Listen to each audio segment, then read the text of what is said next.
And so when she started coming home and then like it was shower time and she's like, do I have to wash my hair? It was just, I was so taken back. Like, damn it, Amanda. No, I didn't even think. She's not sweating. Like, she's not smelly. Amanda. She doesn't stink. She's sweating. She doesn't smell. You're right. I mean, she does showering too. Yeah. I mean, maybe I'm... Maybe Dirtball. Be like, you're so gross.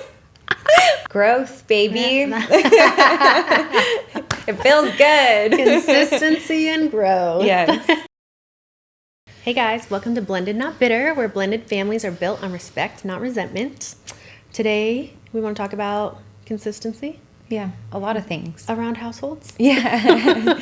Your household, my household. Yeah. No, basically, just Amanda and I have been spending a lot more time lately and just having different conversations. Mm-hmm. We have different parenting styles and different rules in our household, and we obviously don't expect each other to like conform to either one of our sides, but we're realizing... Maybe for the important stuff. Yeah. Well, I was just going to say we're realizing that there are like key elements that we need to be aligned on in order for her to be able to rely on us, right? And for her to thrive. Yeah, and for her to be confident. And so...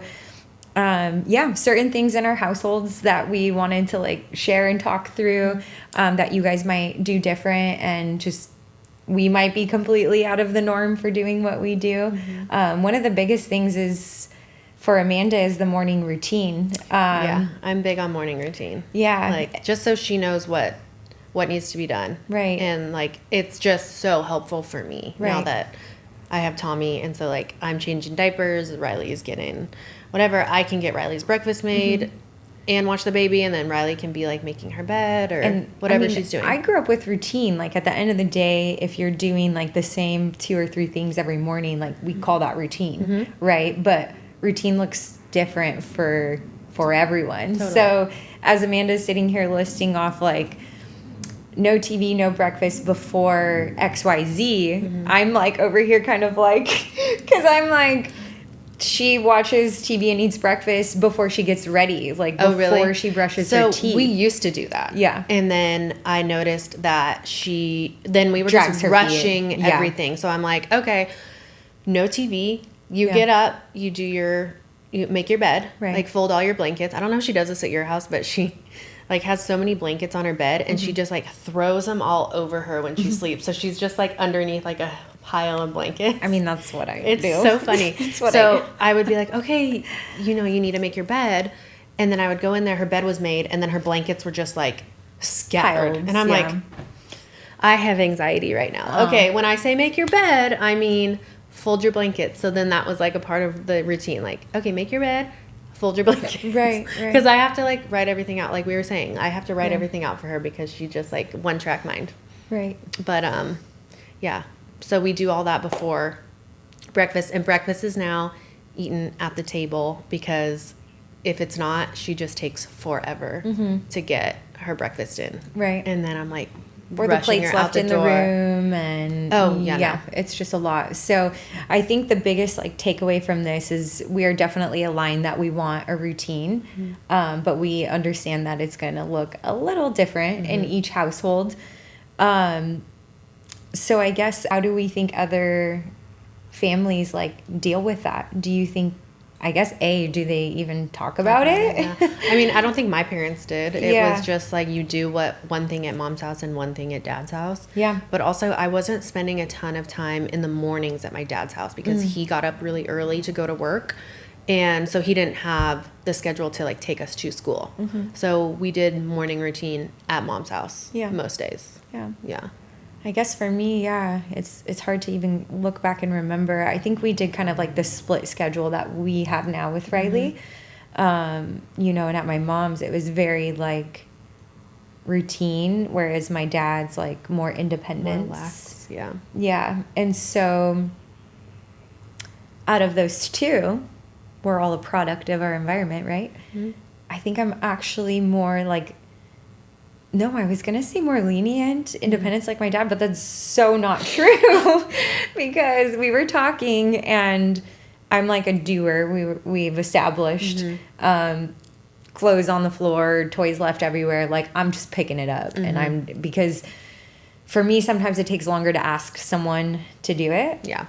If you want it done right, do it yourself. Exactly. I've learned that. But, you know, I'm going to call myself out. I'm like taking away from growth from her in those moments. Yeah, responsibilities. Yeah, because she just needs to know how to take care of herself and clean up after herself. No, totally. And you don't want her to be at like her friend's house just leaving her stuff 100%. All over the place. That's like, embarrassing. You want like the parents of the friends to be like, yeah, we want Riley to come over. She's like so great. She's exactly. So, I think we all want that. Yeah, of course. From our child. Like we definitely never want to hear like, oh, don't invite so-and-so over, you know. She leaves her towel on the floor. Yeah. Yeah. So we're definitely working through trying to build consistency amongst both households, but it is a little difficult because again, maybe there's certain things, like I'm trying to think of one thing that you do that you're not going to expect me to do in my household, you know, and vice versa. Is there anything that you can think of that is like a non-negotiable in your house that you probably think that I don't do? No, not that I can think of off of the top of my head, but I don't know. I'm just really strict about like the no TV, like, or if the TV is on, and she's not doing what I asked her, I just turn it off. I'm like, go. Yeah. Like, what are you doing? Yeah. Or sometimes she'll just turn it on, like I was just to gonna have say like noise on or something, and I'm like, but then she's not focused. So it's like, okay, if you can do your things and be focused and have the TV on, that's a completely different story. But you can't. Like we've established, she has a one-track mind. And like if she's like enjoying something on TV, you're going to watch it. For sure. We all do that. For sure. So let's actually have that be an opportunity for our viewers to get a little involved. Why don't you comment on this episode with what you guys do in the morning? If you allow TV, if there's no TV because it's just too hectic, you don't want to start your day that way. Like, I mean, I think I would be open to taking the TV off the wall. You know, throw it out the window. Yeah, let's just get rid of it because, you know, I'm with you on that. It definitely distracts her. Yeah. Actually, it's funny. The TV in her room's been broken for a while now, and we haven't replaced it. Yeah. And it's been kind of nice because she won't just turn it on and like do her thing. And I'm like, I am all for like identifying things that like I grew up with or normalcies I think is okay, and like realizing later like, no, that's actually not okay. Yeah. Or maybe it could be better, right? I'm not dogging my parents by any means, but now that we're talking about the TV, like I just grew up with the TV in my room. No, so did I. Christmas, like, you know, Black Fridays, like my mom's getting 4 TVs, 5 TVs. All of us are getting a new TV, and it's like, wow, that was like an amazing thing to look forward to. But it's I like, loved having a TV in my there's room. so many other things that we can wow factor for Riley. So stay tuned. Maybe in a few weeks, TV's coming off the wall. Oh my God, that's so funny. She would lose it. She came home. She wouldn't lose it, but she would just be like, you'd have to record that. Yeah. I need to see your reaction. You have to wait. That's the ultimate punishment. But yeah, so Josh was on night shifts for a little while. So then he was home in the morning, and he, you know, was getting breakfast ready and taking over the morning routine, putting it in front of the TV, like at the coffee table. And I'm just like, oh, we're going to see how this plays out. And you didn't say anything in the moment? Not in the moment, no. She wow, but I told... You're so calm and collected. I would have been like, we don't do that anymore. I was just waiting for it to backfire on him, because later on he was like, come on, we gotta go, blah, blah, blah, like eat your breakfast, do this stuff. And I'm like, that's why we don't do TV with breakfast, because she just lollygags and then she gets distracted, and it's so normal. Like I'm not bagging on her for that. It's just we've found a system and it works for us in the mornings, and you know, he was home, so he just, you know, did it that way. But I did notice another day too, I had set the breakfast on. They were both watching TV. And I had set breakfast at the dining room table, and I was like, right, breakfast is ready. She went over to the dining room table, grabbed her plate, and took it to the TV. And I don't remember, gosh, what happened, because I was like, we don't usually do TV in the mornings, to Josh. And I don't think she heard me. Like, I was just talking to Josh about it. And then I think he turned it off, and she moved to the dining room table, because I'm like, it's not helpful. Yeah. It's just a distraction. And we've already got so much going on in the mornings. It's just, for my household, it is easier when we don't do TV in the mornings. Yeah. I will consider. I guess for us, like, not saying you have to do everything we do, sure. but you bring up valid points, and it's relevant to the mornings that I have. I guess it's just become part of our routine, because here's the thing, like, the way my apartment's set up, like, we're kind of at like separate wings of the house, if you will. And so Riley's an early bird. Sometimes she wakes up a little bit earlier than me, not always, but there are times. And I don't know if she walks by and sees me sleeping, because I'm obviously sleeping. I wouldn't know. Yeah. But sometimes I wake up and then I'm already awake, and I go look, and she's laying in bed just watching TV, kind of like starting her morning. Yeah. And I've just always been okay with that, you know? If it's before, like, the time that we need to get ready, but I don't mind it. But that's the issue where it blurs the boundary, is like it stays on while she's getting ready when she needs to do her routine. That's when I will turn off and be like, okay, it's time to start morning routine. Like, go get your stuff done. Yeah. No, I think we may be... Because she is an early bird. She does get up before me sometimes. For sure. But I definitely, like, at 7, there we go. Yeah. I mean, there's a number of different things that we could probably go down a rabbit hole and share, like, stories about, right? But I think for me, the biggest things that are probably different in every household is like bedtime, right? Amount of times that they shower. Okay. Right? I don't know. And then once a day? Morning routine. No, I'm not saying like let's answer these questions. I'm just saying, what are the things that are different in each household that this child is expected to remember the differences in each household. I see what you're saying. Yeah. And consistent to that, right? Because I guess the biggest thing for me with this conversation is like the expectation of the child. Like, we're expecting a 9-year-old to remember everything that's supposed to be done right in this home, and then totally get in a routine, switch it, and then come back to my house where it's completely different. And so this might not be the case for everyone, but it's super important to me that, like, yes, maybe we don't conform to everything, but that we're pretty close to the same expectation of her, so that she can be as close to consistency as possible. There's obviously going to be certain things that just are what they are in our certain houses, but if she knows every morning I'm gonna do my morning routine, brush my teeth, blah blah blah blah, not like, oh well, at mom's I get to just watch TV, breakfast in my room, and then at Dad and Amanda's I get to, or I'm sorry, I don't get to watch TV, but when Dad's there, we get to watch TV. Like, you know what I mean? We all need to be on the same page with her, because it's got to be so confusing to just, and I think this might be where some of the lying may stem from. Possibly. You know, because it's like she can get away, quote unquote, with certain things in different places or with certain people. You know, maybe like, I'm not calling Josh out, but maybe when you're not home, like Josh is like, oh, let's watch TV, or like, let's play game. You know what I mean? Like, it's a bonding thing, and vice versa. Like, it's past 9, Riley, you want an ice cream, or let's have one more cookie, you know? So we kind of do it, but in a different way. And so she's navigating and learning. Totally. And when Josh was on night shift, you know, it was just her and I. Like, once I put the baby to bed, it was just Riley and I. And so I'd be like, oh, do you want to watch a movie? And we would start a movie at like 7:30. And then, you know, 8:30 would roll around, and I'm like, okay, like, we should probably think about like getting ready for bed. And then like Josh came home early one day from work, and it was like 8:45, and he's like, oh, so we're just not doing bedtime? And I'm like, we were just, you know, hanging out. Like, it's okay. It's 15 minutes past. It's gonna be all right.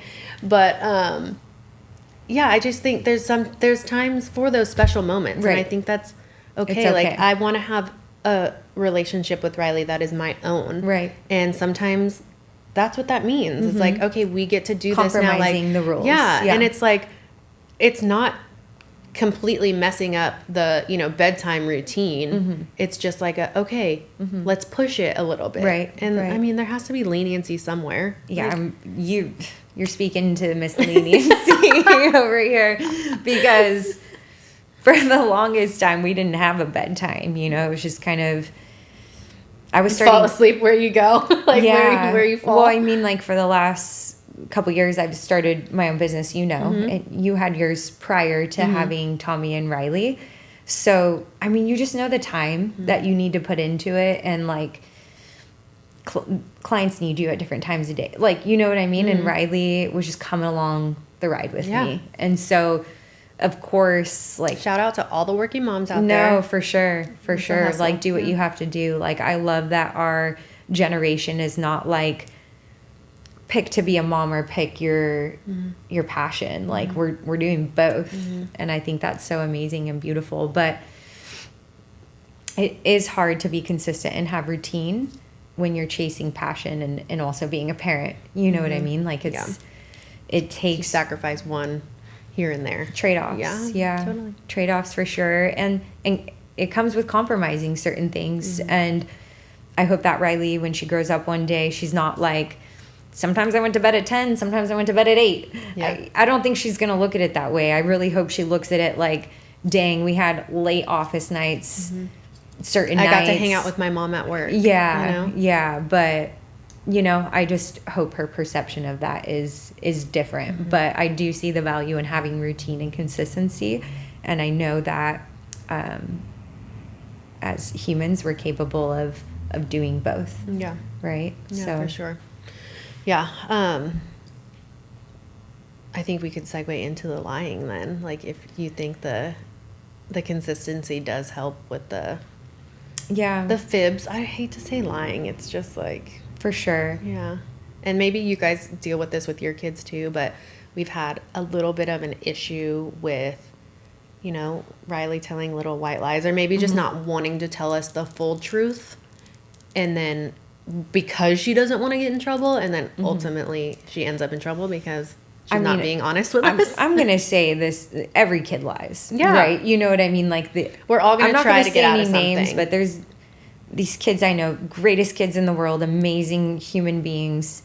And then I find out that they have a stash drawer in their room full of candy. These kids are not allowed to have candy. Like, this is a big no-no. It's like a once in a blue moon. Like, you got to ask, you need permission. So for this child to, like, have that stash of, like, hidden candy, it's like every kid's going to lie, no matter how good they are, no matter how kind they are. There's a sense of shame, like we talked about, that, like, no one likes to feel, whether you're 5, 6, 20, 50, 80, whatever. Shame is, like, not a good feeling. And so I think the biggest way that we can, like, push through this is to, like, normalize feeling shame, right? Yeah. Like, I mean, that would be something I think would help her just feel like, okay, this is okay. Because, the lying has become a problem, but almost every parent I talk to, even my partner, like, it was almost really bad for my partner's child, right? And they, like, went through phases. Yeah. And, I would be interested to hear how other parents navigate through it. Yeah, that would be helpful. And what you guys do and the conversations that you have to make them, like, know that, like, this is not okay. Yeah. Because we have a good child that we're raising. Like, she's a good human, 100%. A kind person, and she's not a liar. It's just certain things where she knows she's gonna get in trouble. And she doesn't want to be in trouble. She doesn't want to feel the shame, so she's gonna, you know, bend the truth. Yeah. No, it's tough. And it's tough to see, too, because when you know your child's lying, like, straight to your face, like, for me, that's more, like, heartbreaking. Because it's like, I want her to be so comfortable where she just, like... Yeah. Well, I did this. Like, I've tried to use different language, too, and not be like, are you lying? Yeah. But just be like, hey, are we being truthful? We're like, remember, like, we want to try and be as honest as we can with one another. Yeah. And I so, think like, those just words... trying... I think those words in general, now that you're saying them out loud, can feel very, like, intense to a child. Honest, truthful, right? Like, but we want them to be, because we want them to be, for sure, like, the weight that. But now that we're talking about it out loud, like, maybe let's think of other words that might just click for her differently, right? Help us out, guys. Yeah. Are there other words, again, or conversations that you have that we're missing that could help us navigate? Like, I want to be able to trust you. Are you, like, I don't know. Because you said, you know, the conversation with Josh, like, you obviously don't know the depth of the relationships, but Riley really holds her dad to, like up on a pedestal. Like, she does not want to disappoint him at all. So you would just think the conversation of like, you know, you're my best friend, like don't, would just really like resonate and like sit with her, but no. No. Yeah. She gets scared again like a couple weeks later, you know what I mean? But definitely don't want this to be like a bash Riley lying all the time because it's not the case, but it's more like Amanda and I are co-parenting through this, and it's tough because one, discipline for lying looks a little different in each household. Sometimes things get brushed under the rug, and like maybe we're contributing to this like habit, right? And so Amanda and I are really just trying to take that next step to talk through it. Obviously, reach out for support from you guys and like what we could be doing differently to help get through this. Yeah. I think we should bring up the apple too, because I thought that was really please share cool. that story. So my friend sent me this thing on Instagram, and this mom has this glass apple, and she writes like inspiring like quotes on it, like you've got this, like I trust you, whatever it may be. Whatever works. Yeah, whatever works for your guys' dynamic.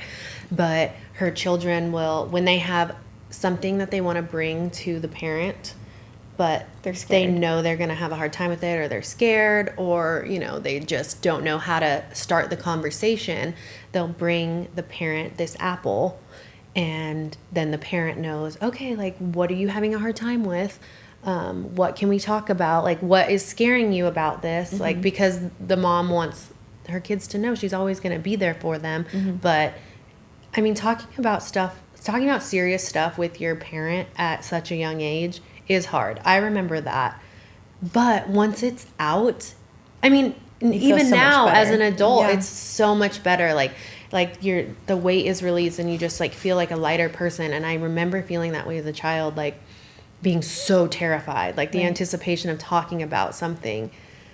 But like the apple kind of like softens it. Like, okay, here. And then it was saying that like it makes the mom think, okay, she sees the apple, she's not going to freak out. She's going to like be calm, talk to her child. Hey, what's hard for you? What are you having a hard time with right now? Right. And I don't know, I just thought that was really cool. So shout out to my friend Erin for sending me that on Instagram, because that was super cool. Right after you sent it to me, I looked on Amazon for a glass apple. Yeah.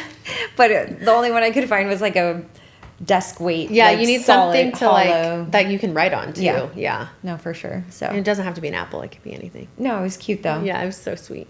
Very cool concept. And I think it just creates like a safe space for you and your child. And I think too, it's a reminder, like, put yourself in check too. Like, they're trusting you with this apple. Yeah. So like, keep your cool. Yeah. No, I love that. So there's obviously an apple. I know. Yeah, get an apple. There's definitely, gosh, what else? Different households, different rules. I mean, morning routine for us is a big one. Bedtime routine too, but it's not as, I mean, it's just like go shower, put your jammies on, brush your teeth. Right. A set time? Yeah, we usually start getting ready for bed between 8 and 8:30. Yeah, that's what I've been doing It depends on the day. Like, I mean, sometimes we're home a little later than that. Like, very rarely are we now that we have Tommy, but... That's something we could ask, actually, too. I know we're asking a lot of interactions, but the amount of hours that we think is, like, normal for sleep. I look it up all the time. I think recently for the 9-year-old, it's, like, 10 to 12 hours or something. Okay, because 9 to 12 hours, I don't know. I just think that's too much. Really? 8 to 10 hours is, like, perfect to me. For anything more than 10... For an adult, but kids need more rest. And she's not napping throughout the day. And look at her, she's bouncing off the walls all the time. Yeah. I would be curious to research like more into why. Because I guess, I mean, but she never seems like tired. Like, some days she'll come home from school and she's just like, restless. I just want to sit here for a second. But I think it's mostly like heat related. Oh, probably. You know, like she's never, you're right. Yeah. She's never like, I'm tired. And except she's always outside, like, playing basketball, throwing the volleyball around. Like, hey, can you come outside with me real quick? Yeah. And, I mean, she's... For sure. I think she gets enough rest. Showers? What about them? Every day? Every night. I only make her wash her hair on Wednesdays and Sundays. That's our hair wash days. That's so crazy to me. Why? I don't know. It's just because how I was brought up. And, you know, maybe it's healthier... Whatever your reasoning is, were you brought up that way? For like a shower every night? No, your hair. Oh, I just don't like to wash my hair. So I'm like, Riley, if you don't want to wash your hair, you don't have to wash your hair. But what's so funny is I don't wash it because I don't want to have to do it. And she gets her hair wet every time she's in the shower. So I'm like, you might as well just wash it. Yeah. But she'll get out and she's like, yeah, it's so funny. But every night we take a shower, but she doesn't always have to wash her hair if she doesn't want to. Because she's always like, do I have to wash my hair? See, because she started coming home like shortly after you moved here. Maybe not shortly, but anyways, regardless the time frame. It started coming up more often. She's like, do I have to wash my hair? Why are you asking me? Yes, you have to wash your hair. You're getting in the shower. What do you mean? But I don't wash my hair every time I get in the shower. So I'm like that with you too. But for me, I thought it was more health reason, like less chlorine water from whatever is going to be better for your hair. You're not drying it out as much. No, I was just... Well, Josh had, before I was in the picture, she had to wash her hair every single night. And so then she would come to me and be like, do I have to wash my hair? I'm like, okay, here's the deal. Yeah. You don't have to ask me every time. How about we just make 2 days where you have to wash your hair? But she's also 9. Or at the time she was 6 or 7. Yeah. She's not sweating. Like, she's not smelly. Amanda. She doesn't stink. She's sweating. She doesn't smell. You're right. I mean, 100%. She doesn't have those, like... But I guess for me, she hasn't hit puberty yet. The sweat, I'm not sure. Definitely the body shower. I'm glad we're aligned with that. Yes, wash your body. Yeah, for me, shower every day, all the hair. And it's not wrong or right. You know what I mean? It's there's no different. Right or wrong. It's just different. And so when she started coming home and then like it was shower time and she's like, do I have to wash my hair? It was just, I was so taken back. Like, damn it, Amanda. No, I didn't even think that. I was just like, yeah, and you have to wash your feet and your armpits and everything else while you're in there. Like, I was just like so confused with what she was asking me. And then it was probably a month later when she had brought up, I only have to wash my hair this day and that day there. And then for me, now hearing you being like, you don't have to wash your hair is what you would like say to her. I'm thinking in my mind all these times when she's coming back, do I have to wash it, Mom? She's waiting for me to say no. You don't have to, you know? That's so funny. It's funny to hear the full story later, both sides. But yeah, at my house, she has to wash because exactly what you just said. She always gets the bottom half wet anyways. For me, I would go as far as like every other day washing the hair, but I wouldn't extend it any more than that just because I don't know what she's doing at school all day. Like, I don't know who's coughing on her hair, who's doing what, and then she goes and lays in her bed. That's the biggest thing to me. I want her to be clean when she goes to lay in her bed. Totally, yes. But yeah, we'd be interested to hear what you guys do and have to say about showering too. Yeah. I mean, maybe I'm dirtball. Be like, you're so gross. I'm just kidding. You're not a dirtball at all. No, I know, but it's just maybe some parents. My mom washes her hair once a week. Yeah, like that's a normal thing for women to not wash their hair that often. I've heard of that before. Yeah, totally. But for me, I'm like, you're just a dirty kid. Yeah, go in there and wash everything. Yeah. I mean, she's getting it wet. She we brush it. We use her spray detangler. Yeah, her hair. She's so funny. The other day. Oh my God! Before our pictures, did I tell you this? I was blow drying her hair. I wanted her hair to look nice, so like I was like in the shower, like we'll blow dry your hair and everything. She's crying as I'm blow drying it. Why? Because I'm hurting her. And I'm like, I am being as gentle as I can be. She's so tender-headed. She is so tender-headed. And I'm like, I'm toughening you up, girl. My eyes used to be like this because my mom braided and put my hair up in a half pony so tight. So it would stay like clean all day. And so I don't know where it came from. Josh can tell you. Ever since she's little, she always had like rat nest, like in the back here from like sleeping, like tossing and turning. Like it used to get bad. And like one of the first times he took her for multiple nights, he brought her back like dreadlocks. I don't think he brushed it one time because it was like if you waited one day, like past that day, it was bad. Like you had to soak it in conditioner. Like it was really bad.